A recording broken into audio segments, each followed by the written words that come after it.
अच्छा जी। देखो chapter number 9 जो है, वालेकुम अस्सलाम।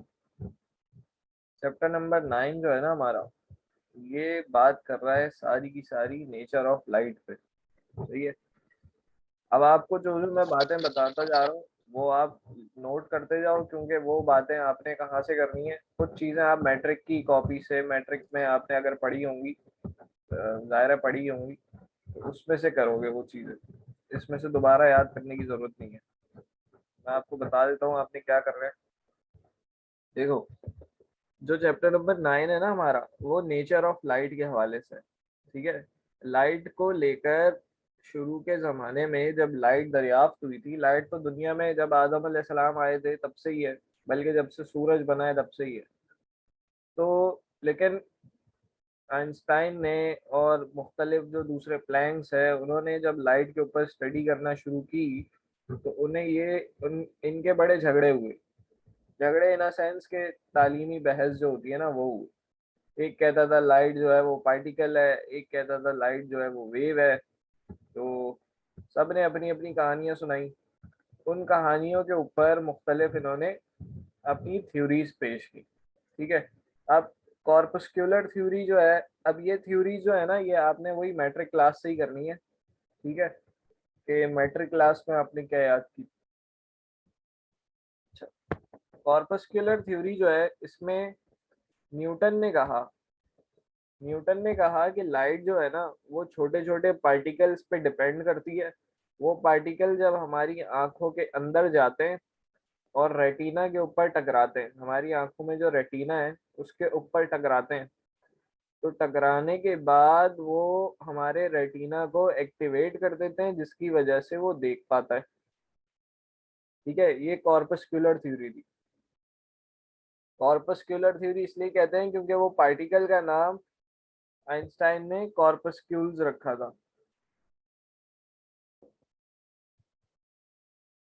ठीक है।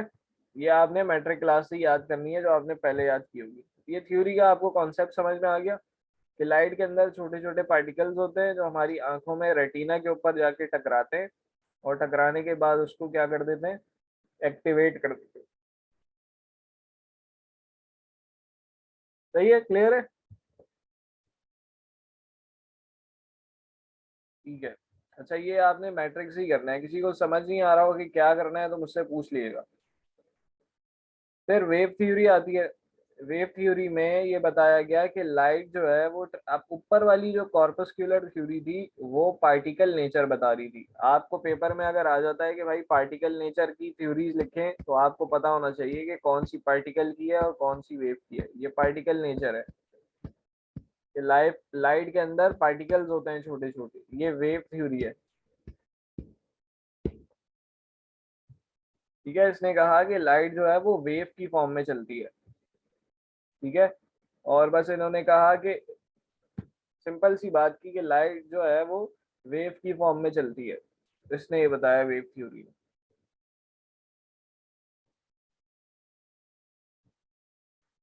फिर मैक्सवेल आए मैग्नेटिक थ्योरी लेके। उन्होंने बताया कि लाइट जो है वो इलेक्ट्रोमैग्नेटिक इन नेचर है, और इसके अंदर इलेक्ट्रिक और मैग्नेटिक फील्ड दोनों होती हैं। इलेक्ट्रोमैग्नेटिक थ्योरी जो मैक्सवेल ने दी, उसने ये बताया कि लाइट जो है वो इलेक्ट्रोमैग्नेटिक इन नेचर है, और इसके अंदर इलेक्ट्रिक और मैग्नेटिक फील्ड दोनों होंगी, और दोनों एक दूसरे के परपेंडिकुलर होती हैं। अब परपेंडिकुलर का मतलब ये है बेटा कि एक तो ये यूं चल रही होती है इलेक्ट्रिक फील्ड, और इसके यूं एक्स एक्सिस पर यूं करके ना मैग्नेटिक फील्ड होती है, यानी परपेंडिकुलर होते हैं एक दूसरे के। बात समझ में आ रही है।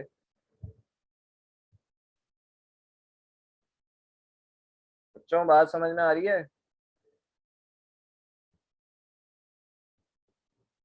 बाकी भी बता दें। तो अब ये आपने ये भी मैट्रिक से करनी है। मैं इसीलिए कह रहा हूँ थ्योरीज आपने मैट्रिक से ही करनी है, क्योंकि आप लोगों ने उसमें याद की होंगी तो आप लोगों को याद होंगी। अच्छा, ये जो है इलेक्ट्रोमैग्नेटिक, इसमें इसने मेन बात कही थी एक ये, कि लाइट को कोई मीडियम नहीं चाहिए होता। प्रोपेगेट करने के लिए। मीडियम का मतलब ये है कि जैसे पानी के अंदर जो वेव्स बनती हैं, अगर पानी नहीं होगा तो वो वेव्स नहीं बनेंगी, ठीक है। तो हर वेव को कोई ना कोई साउंड है, साउंड को मीडियम चाहिए होता है।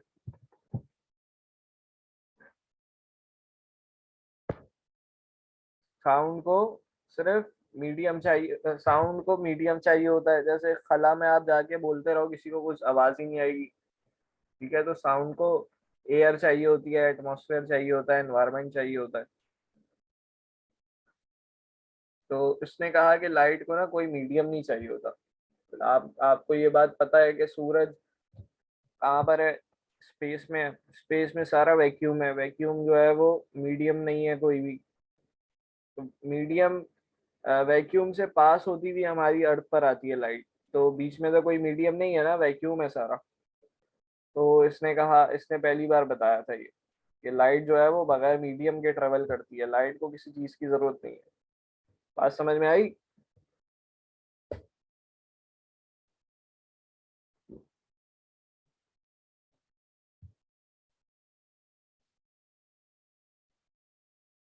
क्वांटम थ्योरी में मैक्स प्लैंक ये मैदान में आए।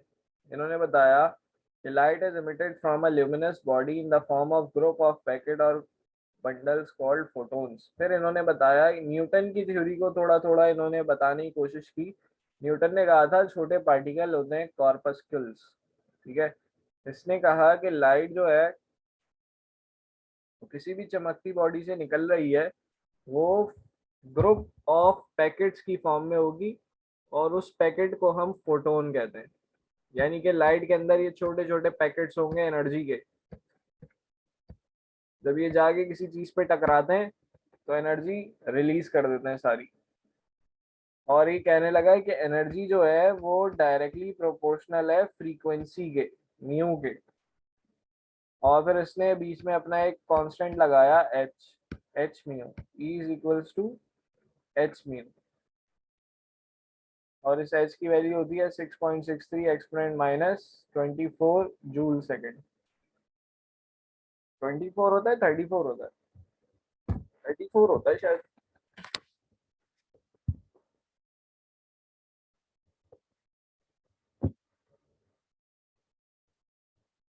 सही है भाई। ये चार थ्योरी जो है ना आपने याद रखनी है। अपने पास लिख लो, corpuscular theory, wave theory, electromagnetic theory और क्वांटम थ्योरी। इन सारी थ्योरीज से ये बात समझ में आई, जो कंक्लूजन की बात है वो ये है कि light is dual in nature, particle nature as well as wave nature. फिर ये दुनिया में ये बात समझ में आ गई कि लाइट की दोनों नेचर होती है। दुनिया में कोई ऐसी चीज नहीं थी जो दोनों नेचर के साथ एग्जिस्ट करती हो, लेकिन लाइट जो है वो पार्टिकल नेचर भी है और वेव नेचर भी है।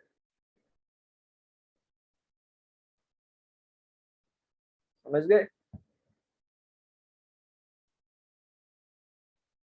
आगे चलें।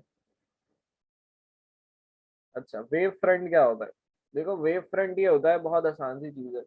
जब लाइट कहीं किसी सोर्स से निकलती है, जब लाइट किसी सोर्स से निकलती है, तो जब वो आगे की तरफ जा रही होती है, अब देखो आपने वर्ड सीखना है, आगे की तरफ प्रोपेगेट कर रही होती है, उसकी प्रोपेगेशन हो रही होती है। प्रोपेगेशन का मतलब होता है लाइट का एक जगह से दूसरी जगह जाना। तो लाइट जब एक जगह से दूसरी जगह प्रोपेगेट कर रही होती है तो वो किस फॉर्म में कर रही होती है, उसे कहते हैं वेव फ्रंट। जैसे आपने लेजर लाइट देखी है, लेजर लाइट जब निकलती है तो बिल्कुल सीधी डायरेक्शन में जाती है। कैसे जाती है? बिल्कुल सीधी डायरेक्शन में, इधर उधर कहीं नहीं जाएगी। लेकिन आपने बल्ब की लाइट देखी होगी तो पूरे कमरे में फैलती है। यानी अगर कोई बल्ब बीच में लगाया हो आपने, तो वो पूरे कमरे को जगमग कर देगा। इसका मतलब है कि बल्ब की लाइट स्ट्रेट में नहीं जा रही है, बल्ब की लाइट चारों तरफ जा रही है। तो अगर ये बल्ब जलेगा, तो इसकी लाइट का जो वेव फ्रंट होगा वो ऐसा होगा। और लेजर लाइट जब जलेगी तो लेजर लाइट का वेव फ्रंट ऐसा होगा। इस वेव फ्रंट को कहते हैं, ये वेव फ्रंट का मतलब है वेव निकल रही है तो उसका फ्रंट, ये वेव फ्रंट, इसको कहते हैं स्फेरिकल वेव फ्रंट, और इसको कहते हैं प्लेन प्लेन वेव फ्रंट। समझ आई बात? बात समझ में आ गई? अब पढ़ते हैं definition. Wave front of a wave is the locus, locus कहते हैं शेप को, of the entire disturbance emitted from the source at a particular interval of time। हर थोड़े टाइम के बाद जो वेव के अंदर डिस्टरबेंस पैदा हो रही है, मीडियम, ये मीडियम है सारा, जिसके अंदर वेव डिस्टरबेंस पैदा कर रही है, इसको हम कहते हैं वेव फ्रंट। सही है? ये जो ये मीडियम, ये पूरा जो फिनोमिना है, इसको कहते हैं वेव फ्रंट। समझ गए बात? हर थोड़े थोड़े टाइम बाद जो वेव जनरेट हो रही है ना, उसको हम कहते हैं वेव फ्रंट। क्लियर है? कोई मसला? ठीक है, दो तरीकों के वेव फ्रंट होते हैं, मैंने आपको बता दिया, एक स्फेरिकल और एक प्लेनर। स्फेरिकल वेव फ्रंट क्या है? if we draw concentric spheres taking the source as the center, then all the point laying on a particular sphere will be in same phase, therefore these are called spherical wave front।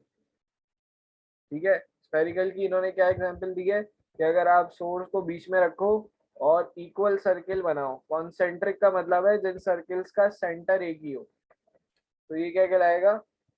Spherical wave front.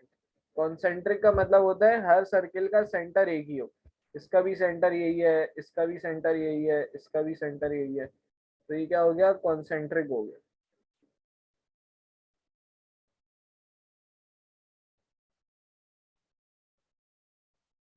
ठीक है? Planar wave front क्या होता है? Planar wave front होता है जो एक straight line में ट्रेवल कर रहा हो। ठीक है?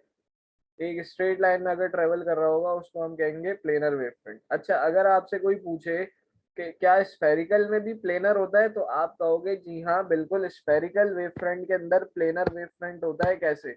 अगर मैं बिल्कुल छोटा सा पोर्शन देखूं सर्किल का, तो ये एक स्ट्रेट लाइन नजर आएगी जो रेड कलर की मैंने बनाई है।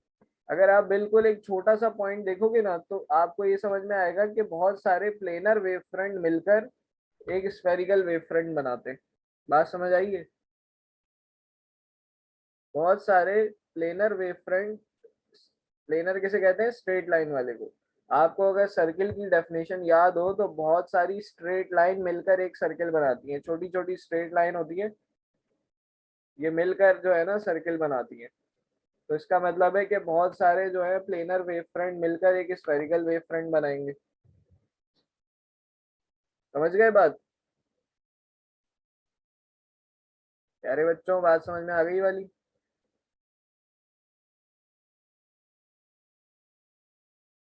ठीक है, अपने पास अभी तक हमने क्या क्या याद कर लिया वो लिख लो। हमने corpuscular theory, wave theory, electromagnetic theory, quantum theory, ये कर ली। फिर हमने वेव फ्रंट पढ़ा, इसमें दो थे, स्फेरिकल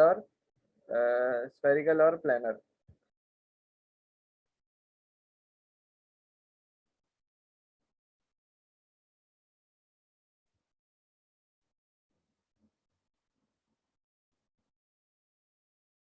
अच्छा, उसके बाद हम क्या करेंगे?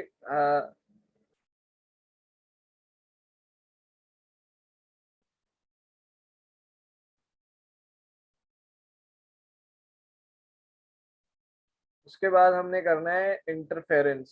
हाइजन की प्रिंसिपल को अभी रहने दो। इंटरफेरेंस, देखो आपने ये भी मैट्रिक में पढ़ी होगी, ये पढ़ी हुई है मैट्रिक में, इंटरफेरेंस कंस्ट्रक्टिव और डिस्ट्रक्टिव। दोबारा मैं बता देता हूँ, मसला नहीं है। इंटरफेरेंस कहते हैं the phenomena of superposition of two light waves in which दे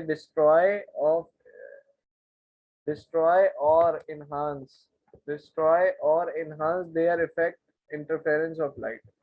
अच्छा देखो, जैसे हम मैथ में एडिशन और सब्ट्रैक्शन करते हैं ना, मैथ में आप ऐड करते हो, सब्ट्रैक्ट करते हो, इसी तरह वेव्स जब ऐड या सब्ट्रैक्ट होती हैं तो उसको हम कहते हैं इंटरफेरेंस। सुपरपोजिशन का मतलब वही है, ऐड या सब्ट्रैक्शन। ठीक है? वेव्स के लिए हम एडिशन सब्ट्रैक्शन यूज नहीं करते, हम सुपरपोजिशन का वर्ड यूज करते हैं। बात समझ में आ गई यहाँ तक? वेव्स का एडिशन या सब्ट्रैक्शन जो है ना वो सुपरपोजिशन कहलाती है। अली, अम्मार, मुनीब, रोहा। सर वेव का कैसे अभी तो एडिशन सब्ट्रैक्शन करते हैं?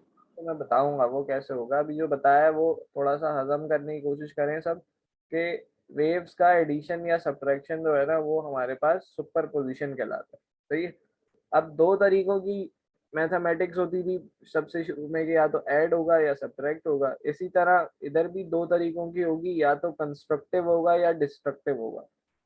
कंस्ट्रक्टिव कहते हैं एडिशन को, और डिस्ट्रक्टिव कहते हैं यानी कि सब्ट्रैक्शन होगी। ये एडिशन सब्ट्रैक्शन आपने लिखना नहीं है, ये जहन में होना चाहिए कि कंस्ट्रक्टिव में आप ऐड करोगे और डिस्ट्रक्टिव में आप सब्ट्रैक्ट करोगे। अब ऐड या सब्ट्रैक्ट कैसे होता है देखो, मिसाल के तौर पे ये एक वेव है,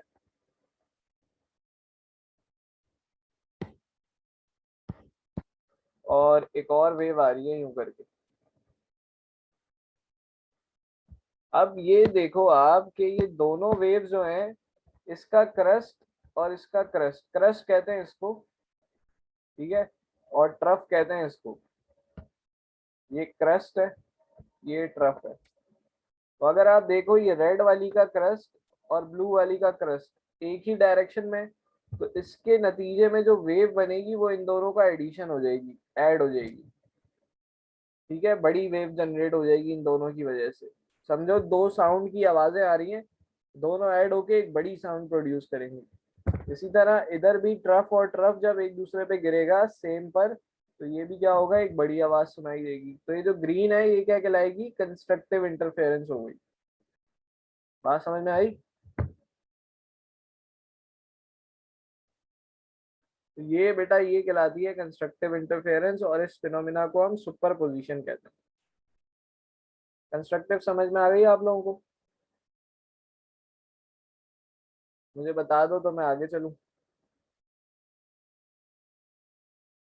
ठीक है, देखो अब इसको पढ़ते हैं। An interference of light in which intensity of interfering light wave is double or greater than the intensity of individual waves। यानी कि वो फिनोमिना जहां पर इंटेंसिटी लाइट की डबल या ज्यादा हो जाए as compare to any individual wave. Individual यानी रेड और ब्लू से जो कंस्ट्रक्टिव वाली है वो ज्यादा हो जाए, वो फिनोमिना जिसमें लाइट की इंटेंसिटी ज्यादा हो जाए as compare to any individual, यानी कि छोटी वाली दोनों वेव से वो ज्यादा हो जाए। बात समझ आ गई? कंस्ट्रक्टिव इंटरफेरेंस में crust of one wave fall on the crust of other. एक का क्रस्ट दूसरे के क्रस्ट पे गिरेगा और एक का ट्रफ दूसरे के ट्रफ पे गिरेगा। बेटा कोई मसला तो नहीं है इसमें?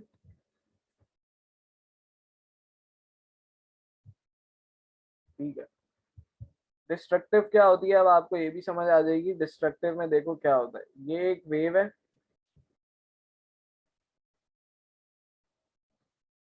और जनाब जी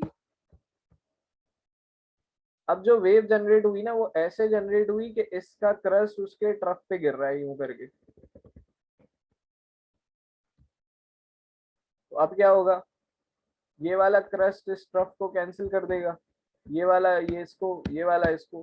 तो इसके नतीजे में आपको जो वेव मिलेगी वो या तो जीरो वेव मिलेगी, यानी किसी कोई मैग्नीट्यूड ही नहीं होगा उसका, या दोनों को सब्ट्रैक्ट या ऐड करने के बाद वही माइनस प्लस की तरह यूं करके थोड़ी बहुत जो बचेगी वो मिल जाएगी। बात समझ रहे हो? डिस्ट्रक्टिव समझ में आ गई आप लोगों को? डिस्ट्रक्टिव में क्या होगा, डिस्ट्रक्टिव में ये होगा कि लाइट की इंटेंसिटी जो अब नई वेव है या तो वो जीरो होगी या less than any individual wave. उसमें क्या था, ग्रेटर थी और more than any individual wave. Sir example नहीं है कोई इसकी? यार एग्जाम्पल है ना। आप देखते हो साउंड वेव, बहुत सारी साउंड की जब आवाजें आ रही होती हैं तो आपको एक भी समझ में नहीं आती। तो ये क्या हो गई, डिस्ट्रक्टिव हो गई ना, आपके समझ में ही नहीं आ रही, शोर पैदा हो गया, नॉइस पैदा हो गई। ठीक है, जब बहुत सारी साउंड वेव आपके जहन में एक साथ कान में पड़ती हैं तो आपको एक भी सुनाई नहीं देती। ये इसकी एग्जांपल है डिस्ट्रक्टिव इंटरफेरेंस की, कि आवाज तो आपको आ रही है लेकिन समझ कुछ नहीं आ रहा। ठीक है, तो इसमें क्या होता है, जो रिजल्टिंग वेव होती है, यानी कि रिजल्टिंग वेव या तो जीरो होगी, ये जो मैं यहाँ बना रहा हूँ, या फिर इसका थोड़ा बहुत जो मैग्नीट्यूड बचेगा माइनस माइनस होने के बाद वो होगा। तो यानी रिजल्टिंग वेव या तो जीरो होगी या less than any individual wave होगी। इंडिविजुअल का मतलब होता है इन दोनों, ये दोनों दो वेव्स मिलके काम कर रही है ना, तो एक एक दोनों से कम होगी। इंडिविजुअल का मतलब है दोनों से कम होगी। प्यारे बच्चों समझ में आ गया?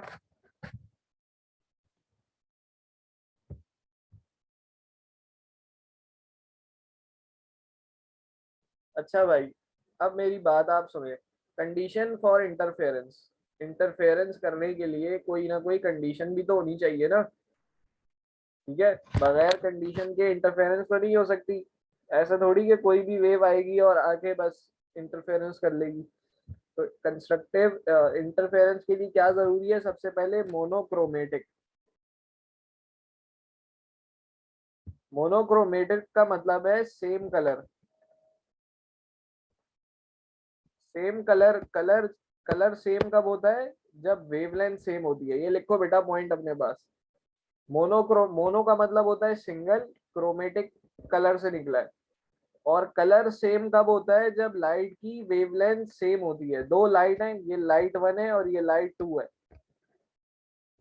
इनकी अगर वेवलेंथ बराबर होगी, वेवलेंथ, इसका मतलब है कि दोनों का कलर भी सेम है, क्योंकि वेवलेंथ पे ही डिपेंड कर रहा होता है कलर। तो मोनोक्रोमेटिक का मतलब है सेम कलर, यानी कि लाइट की वेवलेंथ सेम होनी चाहिए। पहली कंडीशन क्या हो गई इंटरफेरेंस की?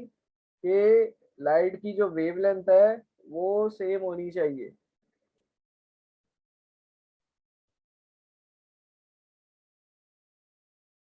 समझ गए बच्चों? सर एक दफा और बताइएगा।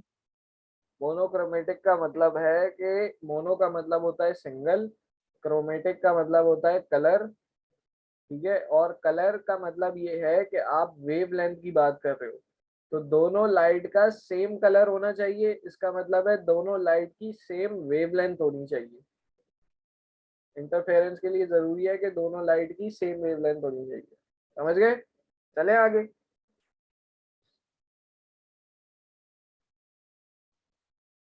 कोहेरेंट का मतलब क्या है? Two light uses for producing interference should be phase coherent of derives from a single source. Coherent किसे कहते हैं? देखो ये हमने अभी पढ़ा था ना, कि ये जो फेज निकल रहा है, ये जो सर्किल बन रहा है, इन दोनों सर्किल के दरमियान का जो गैप है, ये गैप, इन दोनों सर्किल के दरमियान में जो ये रेड गैप आपको नजर आ रहा है, ये सेम होना चाहिए। इसको कहते हैं कोहेरेंट। क्या कहते हैं इसको? कोहेरेंट। अगर लाइट की दो लाइट सोर्स हैं और उन दोनों के सर्किल के दरमियान का जो डिस्टेंस है वो सेम है, तो उसको कहेंगे कि ये लाइट जो है ये क्या है? कोहेरेंट है। ये दोनों लाइट जो है वो कोहेरेंट है। आई समझ?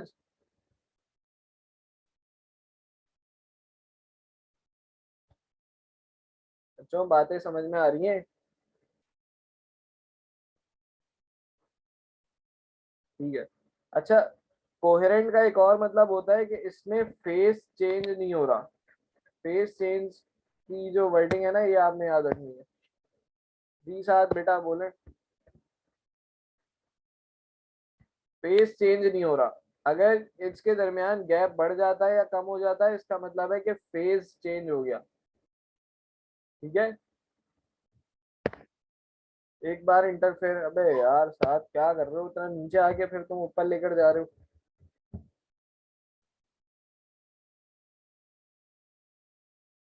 उस वक्त जब पूछ रहा था तो बता दिया करो ना, अब आगे निकल जाते हैं तो फिर ऊपर जाना मसला हो जाता है। पूछने पे मसला नहीं है, टॉपिक चेंज हो जाए ना फिर मुश्किल होती है।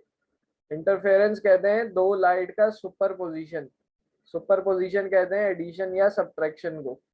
कंस्ट्रक्टिव इंटरफेरेंस में दो वेव्स ऐड होती हैं तो एक बड़ी वेव बन जाती है ग्रीन वाली, यानी रेड और ब्लू वेव मिली तो एक ग्रीन वेव बन गई।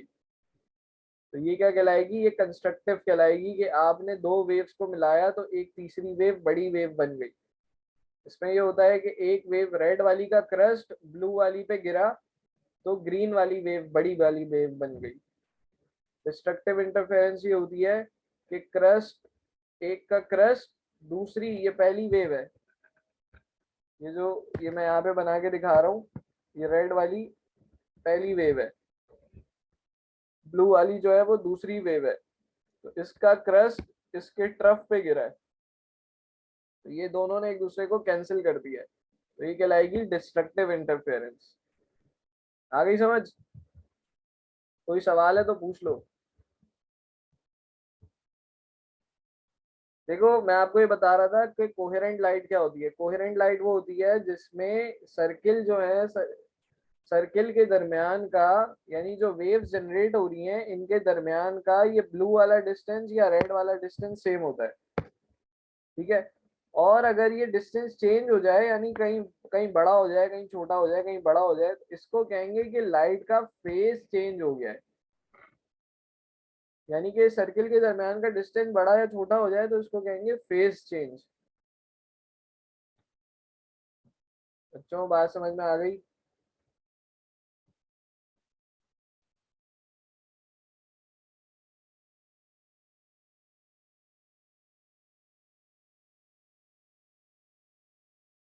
ठीक है।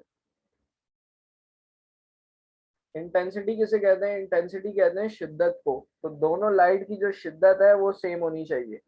क्या पहली कंडीशन क्या थी?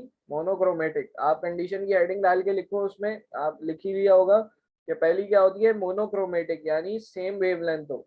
दूसरा क्या होता है? कोहेरेंट, यानी दोनों लाइट का फेज चेंज जीरो हो या सेम फेज हो। दोनों लाइट का फेज चेंज जीरो हो या सेम फेज हो, ठीक है। तीसरा था इंटेंसिटी दोनों लाइट्स की सेम होनी चाहिए। अच्छा ये क्लास अभी ना 40 पे खत्म हो जाएगी, 40 मिनट बाद, क्योंकि वो मैंने सब्सक्रिप्शन नहीं कराई, आज ही खत्म हो गई है। तो आप ज्वाइन कर लेना दोबारा, 10 मिनट रह गए। अच्छा, उसके बाद जो चौथी कंडीशन है वो है कंस्ट्रक्टिव इंटरफेरेंस। कि कंस्ट्रक्टिव इंटरफेरेंस कब होगी? देखो बेटा, कंस्ट्रक्टिव इंटरफेरेंस तब होती है जब दो लाइट्स के दरमियान का डिस्टेंस जो है वो, अब यहाँ पे तुम्हें समझना पड़ेगा ये।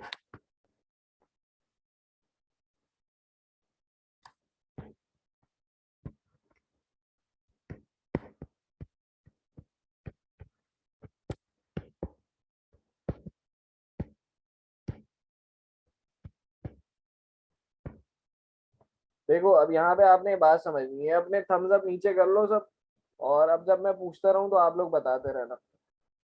देखो मिसाल के तौर पे एक वेव है, वो यूं चल रही है,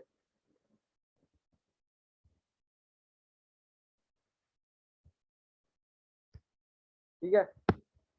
एक और वेव जनरेट हुई जो इसी के ऊपर जनरेट हो गई,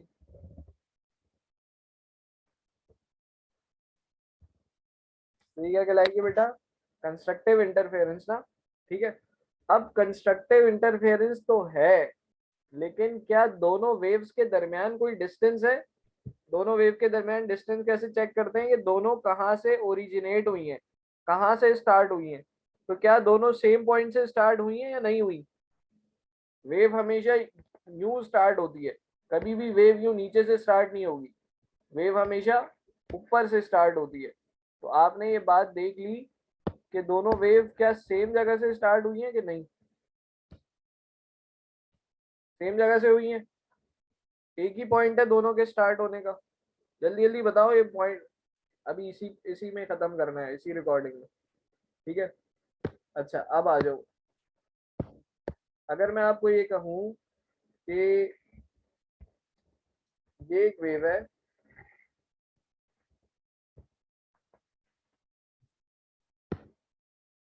लेकिन एक और वेव है जो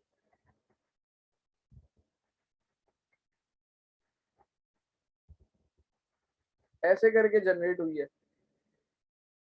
तो अब क्या दोनों सेम पॉइंट से जनरेट हुई है? नहीं हुई ना, दोनों सेम पॉइंट से जनरेट नहीं हुई। ये बात समझ में आ गई आपको? दोनों वेव्स सेम पॉइंट से जनरेट नहीं हुई। अली, साद, उजबा, बेटा आप लोगों को समझ आ रही है बात? इसका मतलब क्या हुआ? लेकिन जब रेड वाली वेव ब्लू तक पहुंची तो क्या कंस्ट्रक्टिव होगी कि नहीं होगी? कंस्ट्रक्टिव इंटरफेरेंस होगी जब रेड वाली वेव ब्लू तक पहुंचेगी। तो कंस्ट्रक्टिव इंटरफेरेंस तो अभी भी होगी। ये बात समझ में आई? तो इसका मतलब ये हुआ कि कंस्ट्रक्टिव इंटरफेरेंस कब कब होगी? जब दो वेव्स के दरमियान पाथ डिफरेंस, ये कहलाएगा पाथ डिफरेंस।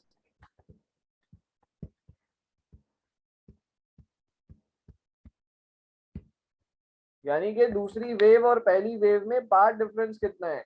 अभी तो ये दोनों सेम हो गई, लेकिन ये रेड वाली वेव पहले से कितने पे आ रही थी? तो पाथ डिफरेंस पूरी एक वेव के बराबर है ना, वेव लेंथ के। आपको मैंने बताया था कि एक लूप लैम्डा अपॉन 2 होता है, दूसरा लूप लैम्डा अपॉन 2 होता है। तो इन दोनों को ऐड कर दोगे तो lambda upon 2 plus lambda upon 2, आधा और आधा कितना हो जाएगा? एक हो जाएगा ना। तो पाथ डिफरेंस किसके बराबर है? पाथ डिफरेंस किसके बराबर है? लैम्डा के। तो जब भी लैम्डा के बराबर पाथ डिफरेंस होगा तो कौन सी इंटरफेरेंस होगी? कंस्ट्रक्टिव इंटरफेरेंस होगी। बात समझ में आई?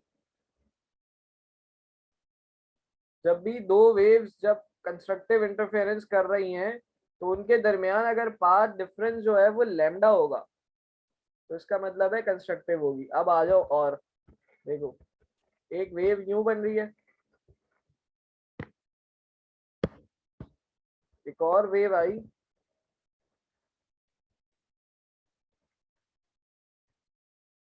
तो यूं पीछे से आ रही है। अब जब ये वेव यूं करके आ रही है, यूं करके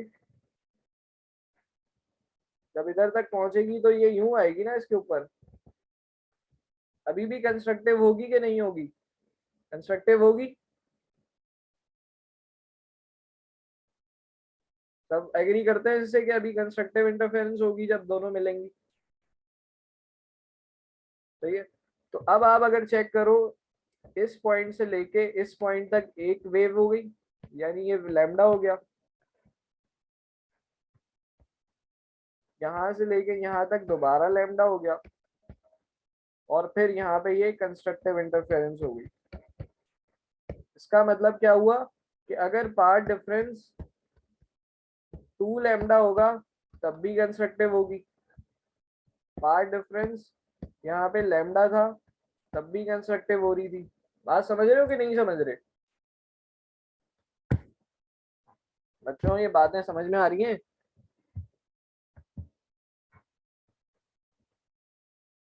तो हमें ये अच्छा, अब आप ये भी इमेजिन कर सकते हो कि 3 लैम्डा होगा तब भी ऐसे ही सीन हो रहा होगा।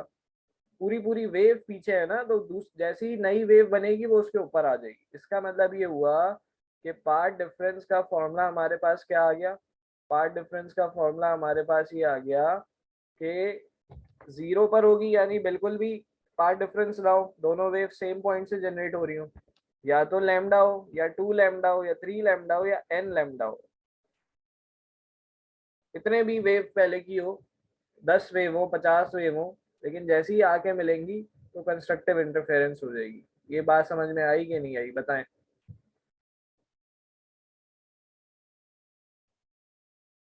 और constructive interference, path difference between light wave must be zero, और integral multiple of wavelength of light. Integral multiple इसी को कहते हैं 2 लैम्डा, मतलब एक चीज सेम हो बस उसके आगे नंबर लगाते रहो आप, 3 लैम्डा 4 लैम्डा, ये इंटीग्रल मल्टीपल कहलाता है। कि कोई चीज चेंज नहीं हो रही, बस वो बड़ी हो रही है, उसको इंटीग्रल मल्टीपल कहते हैं। आ गई बात समझ में? कोई मुश्किल तो नहीं हो रही, आसान है। गुड। ठीक है, इसको कहते हैं इंटीग्रल मल्टीपल। अच्छा, अब क्या है? अब ये है कि डिस्ट्रक्टिव का मुझे समझाना है, लेकिन 2 मिनट है, इसमें नहीं हो पाएगा गालबन। तो इधर मैं दोबारा ज्वाइन कर लिएगा आप लोग फटाफट, सही है?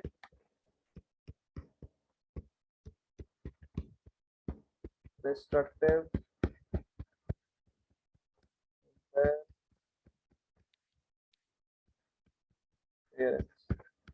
चलो, क्लास को मैं यहाँ पे एंड कर रहा हूँ, आप दोबारा ज्वाइन कर लें। सही है बेटा? सही है, ओके।